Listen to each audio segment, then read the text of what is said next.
Star प्रवाह वाहिनीच्या ठरलं तर मग मालिकेने प्रेक्षकांची मोठी फसवणूक केली आहे असा आरोप प्रेक्षकांनी या मालिकेवर केला आहे। आत्तापर्यंतची सर्वात बेकार मालिका अशा कमेंट करत प्रेक्षक या मालिकेवर भडकले आहेत। मालिकेमध्ये सध्या सायलीला तिचा भूतकाळ आठवल्याचं दाखवण्यात आलंय। सायलीला जुन्या सगळ्या गोष्टी आठवल्याने तीच खरी तन्वी आहे हे आता तिला समजलंय। मात्र हे कथानक सुरू असतानाच आता मालिकेमध्ये एक नवीन मोठा ट्विस्ट आलाय। हा ट्विस्ट म्हणजेच प्रियाची जेलमधून आता सुटका झाली आहे।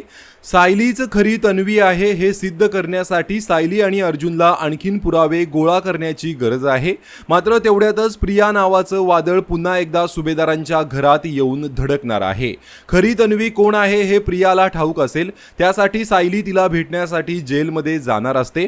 मात्र त्याआधीच प्रिया सुभेदारांच्या घरी येते।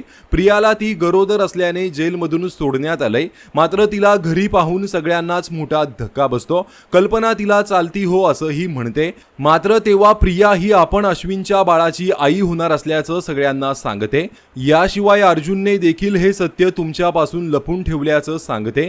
या सगळ्या प्रकरणामुळे सायली चांगलीच चक्रावून जाते। मात्र मालिकेतला हा सर्व ड्रामा पाहून प्रेक्षक प्रचंड भडकले आहेत। अनेक गुन्ह्यांसोबत खुनाची सुपारी घेणारा महिपत चांगल्या वागणुकीमुळे सुटतो। खून करणारी प्रिया पण मेडिकल ग्राउंडमुळे जेलमधून बाहेर येते। कायदा यांच्या घरात बनतो काय? प्रेक्षक बघतायत म्हणून उगाच वाढवत राहायचं आणि प्रेक्षकांना गृहीत धरायचं।